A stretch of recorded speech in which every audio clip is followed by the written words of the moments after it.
edge in these games, and these are things that help them be more decisive. A Jarvan jumping in, 2 TPs when you have really good calls ends up making big plays when they're executed properly. Plus, it does help that Shiphtur has really embraced the new mid lane, taking Smite and going Runeglaive on pretty much any champion. No, but it is a select few set of champions. None of them finding themselves on the ban list so far, so definitely still open. A lot of big frontliners, though. Team Dignitas banning out some large bodies. They may be setting themselves up for one of those Runeglaive champions. I did mention yesterday that Shiphtur, he's even played AP Ezreal before Runeglaive came out, so I really thought that Dignitas were going to use it at some point. Yesterday, they actually used the Ezreal for Corejj. Maybe they were sort of opening themselves up to possible swapping of roles, swapping of flex picks. Because if you draft it very early on, they're going to start counter drafting for it, and then you throw it AD carry. Ooh, it could be a curveball that they throw into the plans.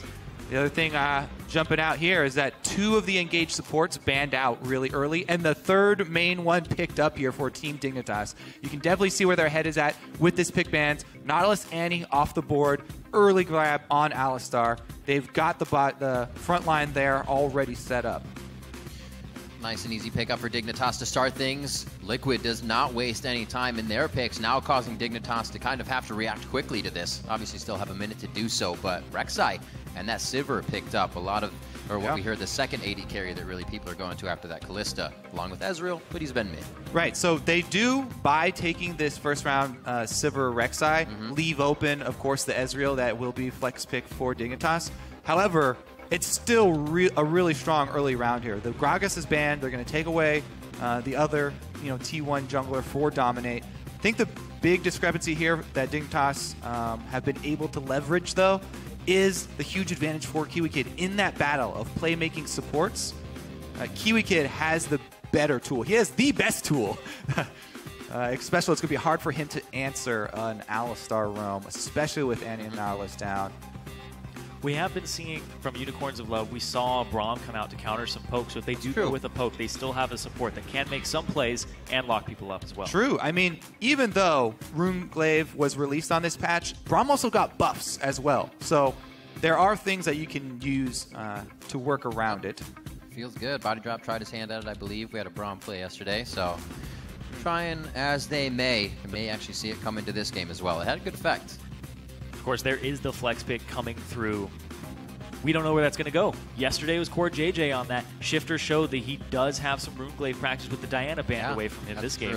So this is a really good pick for Dignitas that was kind of set up from yesterday, and I absolutely love this. So Helios goes with the other pressure jungler kind of left at this point, aside from Italy, and there they go. There's some hard engage coming in to add on top of the Sivir. This is the point and click that we saw last game against AP Ezreal. Looks like we're going to leave FeniX up for that last pick as well. The point and click is going to be helping, as long as it doesn't take them too deep into the fight. But then again, Team Liquid kind of has that shored up by the Sivir speed to move in if they can't get on that first engage.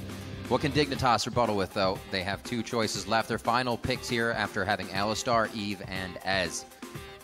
This is where they show. This is where they show if it's an AP mid or right.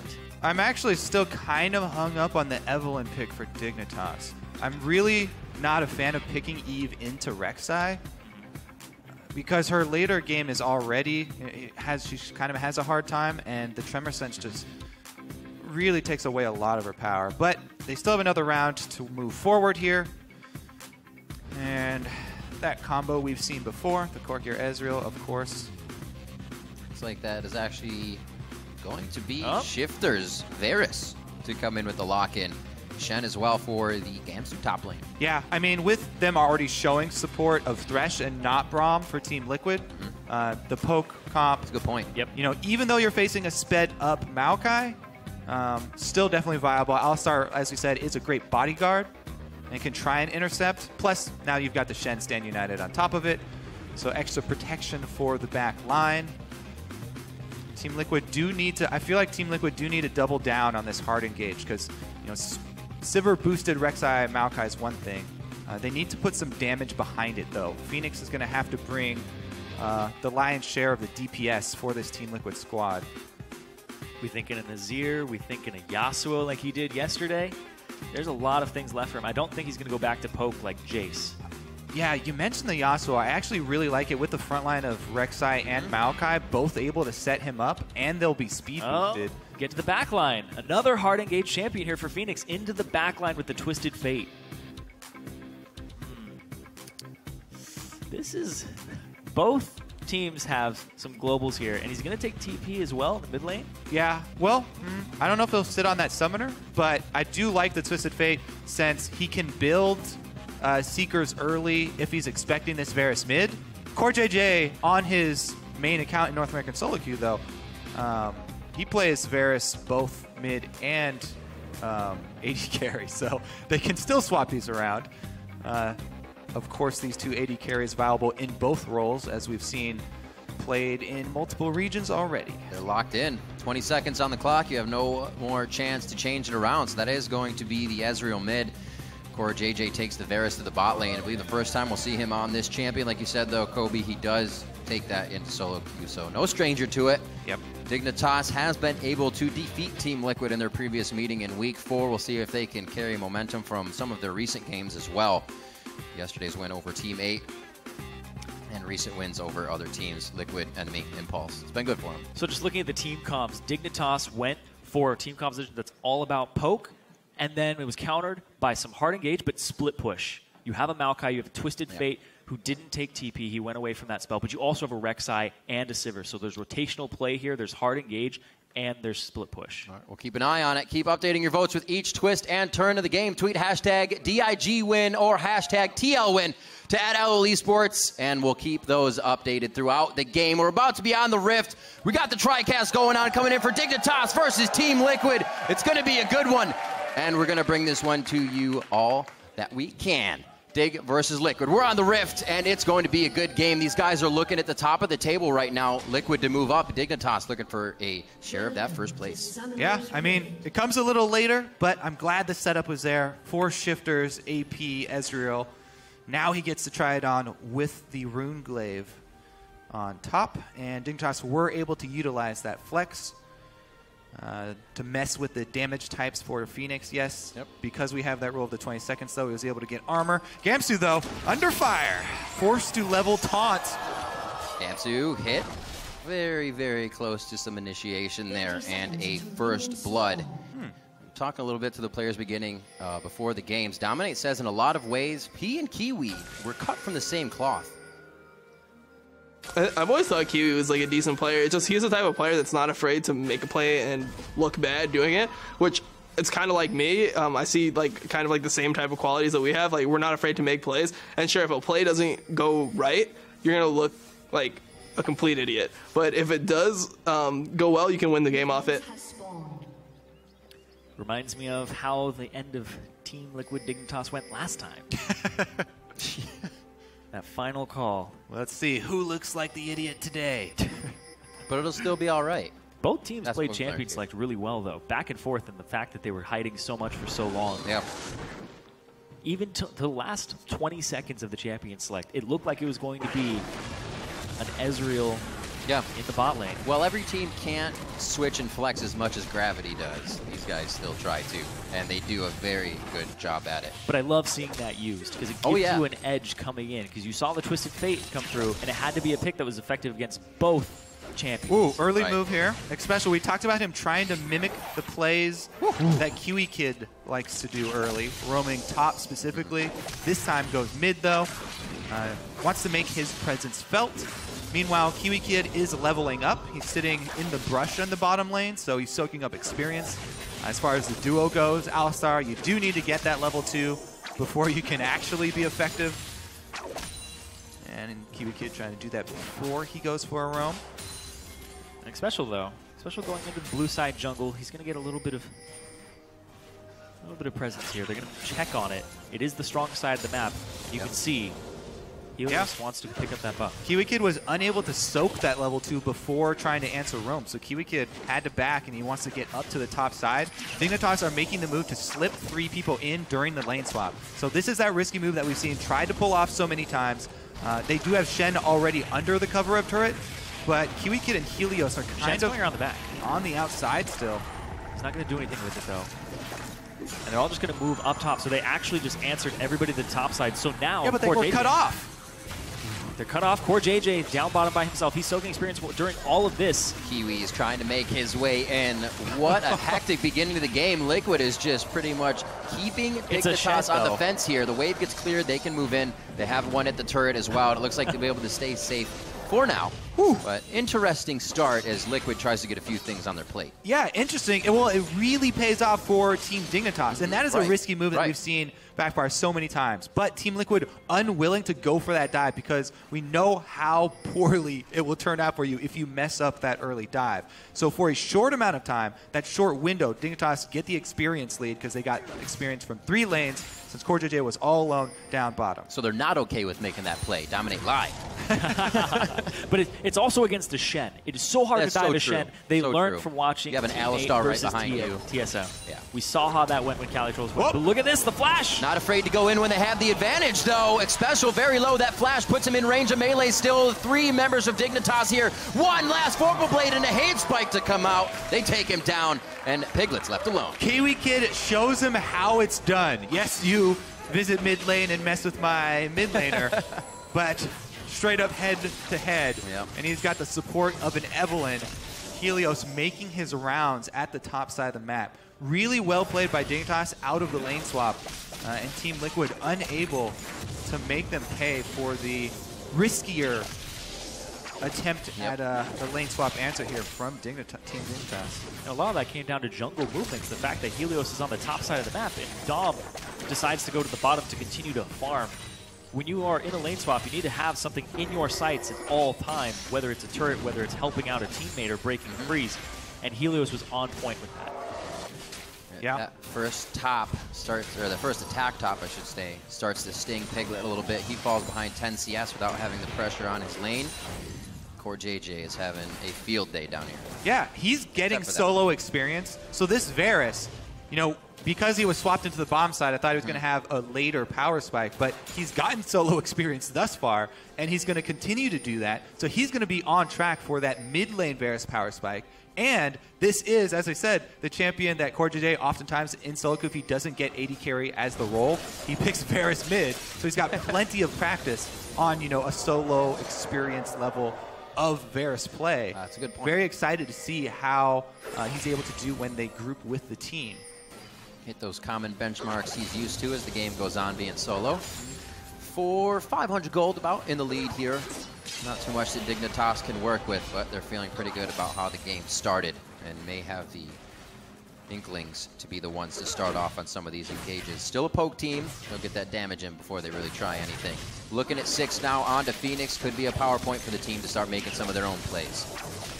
Exactly that map pressure. Now you can see Corejj can't push up far enough to continue shoving that wave, and that experience is just going to keep going to Quas. He's going to be able to pick up the CS in that bot lane, because if he goes too far forward, it's just the point and click that's going to lock him up. Yeah, very curious where Helios is going to try and pressure, because the goal of Team Liquid's top duo as well as mid lane is to constantly press in with the Sivir and Twisted Fate. Twisted Fate going to try and pressure Shiphtur and open up room for a teleport. But Helios on Evelyn, invisible early, the perfect setup to try and punish that play. He already punished top for it. But Shiphtur, just trying to keep up in farm. Not much he can do at this point to answer the Twisted Fate shove. So the other 2 lanes just have to try and play around the windows where Shiphtur shoves his lane, and he has the possibility of going for that teleport gank. But thus far, you know, Shen Alistar, that's not an easy one to go for. And speaking of the shoving lanes, you see Corejj actually runs middle to help shove it out, and then he goes back down bottom. He needs, oh no, he's actually just wrapping around here. The famed Varus gank, level 6, is going to snipe him with the ultimate here, try and burn a summoner. He's trying to do something and have active time on the map instead of just farming down bottom when the lane is being freezed towards the Maokai. Yeah, you cannot too forward. Find yourself walking it's a Maokai Rek Sai. You can't really walk out into the long lane there. And then Twisted Fate as well on top of it. You just put yourself at so much risk, and he's not willing to take it. Instead, he's just trying to be active. Yeah, so both side lanes for Team Dignitas playing around the Twisted Fate shove, as we're looking for. So very calm and collected play here for Shiphtur and the rest of the squad early on as he tries to farm up to Runeglaive. So no turrets taken off of the lane swap, and now you're going to see Sivir come back down bottom here. Piglet swapped down, so they're going to get some time while KIWIKID isn't in that bot lane. See how this works for him, pushing the mid lane as well on that. You're going to see a back from FeniX. You might even get a back from Shiphtur here as they start to rotate over. It looks like a blue transfer is just going to be all that they get on the side of Dignitas here. Team Liquid's ward line just down the river so far in the game here, making sure that Helios doesn't get any good ganks or flanks around the outside, but also without Liquid able to get those wards in where Helios is farming and whatnot, they may not know where he's coming from if the lane game comes in. That's one of the things with the Varus Q. If you charge it and fire from Fog of War, really easy to get harassed on your opponents if they're not Sivir. So Piglet there, gonna have the reaction time. You know, with the changes to missiles coming out of Fog of War, definitely will be alerted. No more invisible mid-spears. And a large portion of the fact when they did swap it back and it was a Varus down bottom, the Varus into Sivir matchup, Varus, his poke is so few and far between early on that it's spell shielded very frequently, very easily.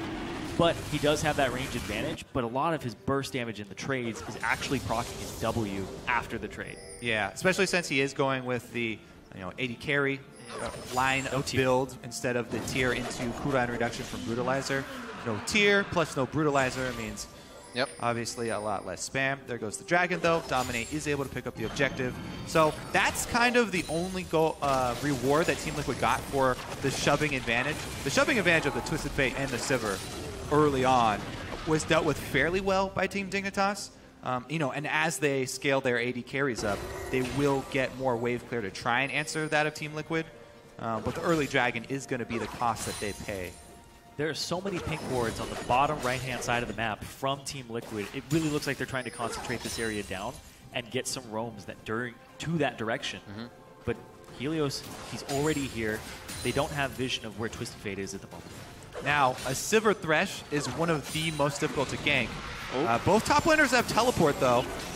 Activation of the farm alarm towards the top side, but the fight's on the bottom. Teleport behind from Quas. He's in a great spot. Here comes FeniX with the gate as well. See if he can get out of this fight. Quas has a great hold on the back line right now. Another arcane smash keeps Corejj almost in range. Gamsu is able to get his dash out of there. Quick play coming in from Team Liquid with that 6 FeniX. As we say it, the Sivir Thresh were the most difficult games to... Well, they're not done here. They're going to try and run Gamsu off. Well, they didn't even zone him. They didn't even use heal there. Piglet didn't even have to heal Xpecial. He knew he was fine with the shield. And a huge part of that play is we've talked about a whole bunch. When stuff goes down bottom, everybody has to be ready to jump down there. When there's a Twisted Fate in the game, it's just even more prevalent. Overcommitting on a Sivir Thresh is just kind of heartbreaking to see because good spell shield there from Piglet. Then, just out of range as well from the ultimate from Corejj. There's the big opening that Team Liquid were waiting for. See what they can do with it, though. Trying to get some deep vision off of the bottom play here. They weren't able to take any objectives, so it was just the kill money. But they did get some time open on Summoner's Rift to be able to get those wards out. So I get a look at it again here. Piglet able to special with the combo. Then Xpecial does get a bit close, but that Varus ultimate missing was huge. Big combo on he flashed the arrow. So about that calculation of him being okay with just a shield, I think that might have just been a gut check thing, but they are able to chase it down. And Xpecial even comes back to re-enter the fight just in case. The headbutt pulverized both portions of it, ate the spell shield. Kind of have to space him out there. Let the headbutt eat it and then Q afterwards, but normally you expect it so the headbutt doesn't knock him all the way back. It becomes that mind game that we were talking about yesterday with all these Sivir into Alistar lanes. Of at what point does the Alistar start playing the mind game and not doing the instant combo, preying on the reactions of the AD carry. I think it's a fairly good bet at the moment, just because all the AD carries have trained themselves to quickly spell shield the combo. There goes FeniX, though. Gate to Helios. He's looking to make plays by himself. Helios only with that Trailblazer on, and he's going for damage anyways. Like you said, squishy, Irene. True Shot Barrage comes right across. They'll get the record. Kill. No, FeniX doesn't go down. really, Mystic Shot misses. They finally pick it up. I thought he was going to be able to squeak his way out of there. Corejj looking to follow up with a piercing arrow, and the spell shield from Piglet keeps them safe. Only a few summoners used on the side of Team Liquid there. Gamsu's TP got interrupted during that fight. He was trying to TP to that pink ward in the tri-brush, and Quas stopped it. Very big play from the top lane. That could have changed much more, solidifying a few more kills and putting Dig right back in this one. Right now, the control from Team Liquid, once they finally got wards right behind Dragon Pit after that bottom fight, they seem fearless to make some more plays. Yeah, I mean, that was a really, really aggressive move from Team Liquid. But Dignitas, with the more defensive setup, able to collapse really quickly, even though Shen's teleport stopped by Quas with the Twisted Advance there. Still able to capitalize, and Shiphtur very happy to get that early kill onto Runeglaive Ezreal. That boosted him up to the needlessly large rod, and it's the 2-item power spec that you really got to worry about with this guy. Either Luden's Echo or Deathcap completed in combination with the Runeglaive is where he really starts to hurt, and you get a lot more, ability to answer the global effect of Team Liquid with the Ezreal ult once it becomes empowered, boosted by all this AP because of the ridiculous AP ratio on it. I don't like talking about it. Makes me feel sad. I know. I know I'm going to have to talk about it sometime this game. See, that's when you just play it. You got to join him. Actually, join him if you can. If you want to talk about different items, the Lich Bane on the other side here for FeniX, instead of going for the Zhonya's, I think that this is due to the flex there from Dignitas, because they want Twisted Fate to eventually get a Zhonya so they can engage on the back line, on the Varus, on the Ezreal. But because his opponent is magic damage, is the Ezreal, he has gone for Lich Bane. So maybe they opt for more side lane pushing with him. It did pay off a little bit with the early burst going for his kill onto Evelyn, but because he was so deep, definitely paid the price. Yeah, it's a big part of this comp later on. The poke comp wants to group up with poke and siege. This comp wants to split push. They want to have some wave clear, but they also want to have people who can go off to the side lanes like Twisted Fate and siege turrets down, have Maokai go off to the side, TP in or flank, and get to that back line. There is so much danger towards his back line. Right. And you can see that split pushing you're talking about from Liquid is keeping Dig in the lanes. You mentioned, I don't know how long ago, these pink wards that are hovering the bottom right side of the map that are still there. Dig's not able to move forward or wanting to right now and clear any of those or have any intention to. So they're playing pretty safe. It gave him full control of that bottom side jungle, too. It's hard to clear them, though, because you can be collapsed on fairly quickly. Quas has his TP back up.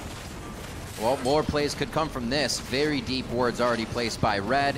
Easy push in from Quas in the top lane. One punch to the turret. Dragon as well going down here on your screen. Team Liquid making very good moves right now to put Team Dignitas a little bit behind in the game. We're just 17 minutes in. Yeah. Liquid looks like they have win conditions on their mind. Yeah, Dignitas very much content to give away the early dragons because the buffs early on don't mean that much, and stacking up isn't that big of a fear for them. There's something else that's really strong about poke comps that's not mentioned as much, is that the fear of neutral objectives and vision control, stacking up isn't as much because poke comps come inherently with so many ways to check without having wards down, because they have all these abilities to throw out, poke the brush. Makes it a bit easier for them if they're working with neutral objective deficits. It's not ideal, but they do have, more ways to try and poke around. Also, poke by nature, you don't want to walk up to where they are. You want to go somewhere else and start poking and sieging down. If they're in a dragon pit with a Maokai, he's just going to flash engage on you. He has ways in. So you want to stay away from these objectives until you've hit your power spike, and then you shove them out, you shove them, make them go to mid, you get them to half HP, then you go get the objective. So they're waiting for those types of spikes. Poke comps have restraining orders on the other team. Yeah. You want to keep that restraining order in place. But it doesn't activate until way later. Yeah. Well, the thing is, this Runeglaive Ezreal, they're being punished early on. They're a poke squad that hasn't been able to get any turret pressure. So Team Liquid are playing well, playing accordingly to the double AD carry. Poke set up from Team Dignitas. Really, the turning point comes after Team Liquid knock down these outer turrets. They used the first fight where Team Liquid try and use the global gold advantage of the outer turrets to chase them down, use the Sivir and the Twisted Fate to try and catch one of these guys. That's really going to be the most telling point, because if it's ineffective and they're not able to get the pick, I've seen so many times where the poke-heavy team is able to just weather the early game storm and come back very strong with a mid-game siege and just get so much of the money back through outer turrets. Team Liquid forcefully pushing themselves through, stealing red and clearing out a few of the pink wards that Dignitas finally put down to get Liquid's wards out. They are really putting a stranglehold down right now onto what Dignitas is trying to do. Shiphtur still getting well farmed in mid. Got to wait for him to ramp up a little bit more, and they are avoiding fights. Yeah, a lot of division in favor of Team Liquid. Yeah, they keep putting it down as soon as it goes. Yeah, exactly. And also Helios hasn't completed his Sightstone. Doesn't even look like he might be going for one this game. No. You're going to lack in that vision control, and I was talking about it before with Dignitas. This is a team that needs vision in order to execute these decisive calls, and if they do it without it, that's kind of the Achilles heel of this team. Yeah, that is true to an extent. For this game specifically, though, since they have gone the siege that you mentioned, they are looking to group up, a lot in lanes. Plus, they have the reactive ability to use the Shen ultimate. So maybe less so in this specific comp. We haven't heard too much. But definitely true for the team overall. Yeah, agree. We'll see if Gamsu can make those plays anytime soon. We have seen a very, very calm Dignitas. Finally, some sweeping going on in the jungle from Helios. Top lane back and forth. Quas has had no trouble pushing this lane up here. A solid player, as always, for Team Liquid, and continuing to win his lane here in this game against Dignitas. Remember, Dig took this first matchup between Liquid back in week 4. Liquid does not want to see that happen again. It looks like they're showing it. It's a 4,000 gold advantage that's just kind of crept up over these 20 minutes to Team Liquid's side. They're just getting some pick kills. They're playing to their comp's advantage, and they're playing towards the power trough of Dignitas right now because they're still trying to get to these item breakpoints. It's still the needlessly large rod in Shiphtur's inventory. He hasn't gotten a second item just yet, and Team Liquid are just splitting up. They're sieging down as fast as they can, and they're split pushing. They're not really looking for these fights, but KIWIKID is a little out of position here. This could be big. Throw on the Unbreakable Will. He'll be fine for now, but Quas is going to be right where he wants. He's going to go on to Helios with Piglet. Everybody gets an assist on that one. Corejj and Shiphtur, the two DPSers on the outside, but I don't think they can put anything back into the fight. Gamsu's forced to flash out, and Team Liquid and Quas go headstrong into the composition of Dignitas. There's that fight I was looking for. The first fight where Team Liquid get to use the big global gold advantage. They find the pick, finally, with the Twisted Fate, with the Sivir speed boost, chasing down KIWIKID. And man, Helios on the Evelyn pick. I'm still not a fan of the Evelyn pick. Straight into the Rek Sai, but also in poke comps especially. Yeah, it's not that convincing. It doesn't do a whole lot of peel. It doesn't help poke. It doesn't really supplement the team at all. And Team Liquid have already been playing around it. They put all these pink wards down. The ward that he TPs to is already there. I talked earlier, you can't clear these pink wards. You're going to get collapsed on just like this. Yeah, if the ward is a reason for FeniX to come in, the rest of the team to get a teleport on something close. And right now, with the light bright they have built in the bottom side of the jungle, it was crazy. Back-to-back games, seeing the AP Ezreal power trough being punished fairly effectively. Yeah. It's also blue side picked. You really get to punish that pick. You get to draft whatever you want as that last pick into it. We've seen a Jarvan, we've seen Twisted Fate so far, and they both look rather good. Yeah. Saw the Ahri, Shall We Shall versus Inox. Yeah. So the deficit of having to try and work around 2 or 3 turrets advantage is what you expect to give up when you run one of these scaling poke-oriented comps, and of course all the dragons early. However, that crucial part to me is the team fight chase. When Team Liquid are able to actually find that pick and use the Sivir speed, that makes the comeback. Yeah. Even with the power going to move up there with the Ezreal finally completing the 2 items, makes it really difficult. And FeniX, it looks like he's actually not even going to move. Well, he could go either way right now. He's got the makings of whatever he wants to go with. He could turn it into Death Cap or use the Amp Tub to also go for the Zhonya's if they want to, double down on the hard engage and actually come up with those Messiah-type plays. I wonder if he actually will go Death Cap or Zhonya's. I'd say Zhonya's more versatile. Getting to that backline is important here. But FeniX, he's liking his time in the spotlight. He wants to make. He feels like a god. Yeah, he feels like a god now. He wants to make big plays. I can't more die. Damage. Go to the backline Zhonya's.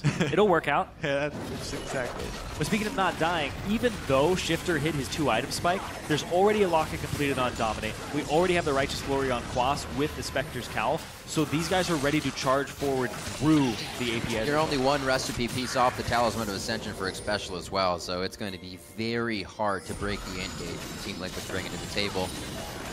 Going around 25 minutes here in the game. Wards are starting to be pinged out a little bit more by Dignitas. They're saying these are where the pinks are. Control some. Get a bit of our map back, because right now it doesn't look like they own too much here on the Rift. So what Team Liquid is doing is they're trying to ward up the sides in the jungle, and they're going to try to 1-3-1 split push and contest objectives throughout the river and see what they can get. Test all of the parts of the armor and see where the crack is. Yeah. Plus, since they can keep Team Dignitas boxed up at their secondary turret line, they can starve Dignitas of ward coverage, and it makes it really easy to just chain the dragons. So since they've gotten all 3 of the initial ones, they actually don't have to take the super risky play and start Baron. All they really need to do around Baron is, go for bait plays. They never actually have to take the damage and even risk the actual initiation inside the Baron pit. They can just try and starve out Team Dignitas and go for the dragon stacking, which is way more safe and reliable. I gotta say, I've said it a few times, but the ward game by Liquid is impeccable this game. They have always kept them up. There's always 3 to 4 pink wards on the map. They are making this a living hell for Helios and anybody else that wants to try to flank, because it's one of the ways they can get back in, and it's not going to happen with this many wards. Yeah, Helios, no Sightstone, and the Baron being started up here by Team Liquid. They have all the coverage. Yeah, it's a Dominate special. Loves going for the early one. Oh boy, oh boy. That's a lot of damage right there. Gonna have to take a quick back out Xpecial. It almost cost him his life to be a tank there for the Baron, but Liquid comes up with it. They'll be back to the lanes that they already have pretty nicely pushed and prepped to get into the base. And this is absolutely amazing for a 1-3-1 split push comp. They can continue the split push. Twisted Fate Ultimate was used there to scare away people who wanted to go towards the Baron. Corejj pretty much just backed off of the minion wave thinking that it was going to be towards him, and he couldn't even go towards the Baron to assist. Well, Dignitas knows they are on the back foot now. Not a place they have been too much within the season. Maybe a few thousand gold the early game to the mid game right now, but they've on 8,000 right now. They've been down about 10,000 gold. We've seen comebacks from Team Dignitas. They've had these decisive calls, but the thing is, this is not a composition that allows you to say, let's just go and kill them. It is set up, siege, almost kind of set up the turret, and then go. All right, well, I do have an update on the FeniX situation. He's going for playmaking ability rather than just raw blowing up on the target. He's going to go for both. Death Cap is next. He will get it pretty soon as well. They can just keep Dignitas boxed up inside their defenses here for as long as they want and continue to mine the entire map here of resources. Team Liquid really milking this lead here. They're playing very methodical. The last time they lost to Team Dignitas was off of that late game call in the final 2 minutes. Oh, look at this, they're going for a decisive call.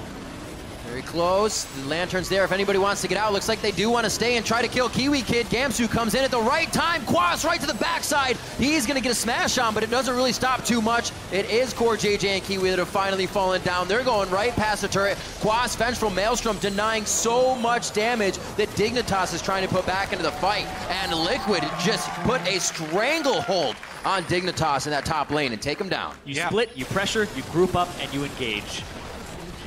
Counter-engage. What a game where Team Liquid has put their foot down. We heard Peter coming in talking about what would kind of be the pivotal guys they need to lock down. A little bit of KIWIKID, a little bit of Gamsu. They had good pressure on those guys in the beginning, and they were able to come up strong. They're just going to go for game here. Dominating victory. It is going to be very dominating. Coming out strong, 27:58 on the clock, 10-2 in kills. Team Liquid will take the 1-1 over Team Dignitas. If your team is having trouble with those late game high pressure situations, don't let it go late game and have to make those decisions. Just end the game. 28 minutes for Team Liquid. If life gives you AP Ezreal as your opponents, just beat them early. Squeeze them until they lose. Really, really good by Team Liquid, though. They identified in Champion Select they needed some hard engage here, regardless of what type of Ezreal it was going to be, and Dignitas played into their hands. The split push comp worked perfectly. The pressure they were able to create off the early picks and the turret takes, and then abusing the power trough of Shiphtur on that AP Ezreal. Well played there by Team Liquid. Yeah, glad to see back-to-back teams, instead of crying about AP Ezreal, coming up with an answer. Yeah. You draft for it.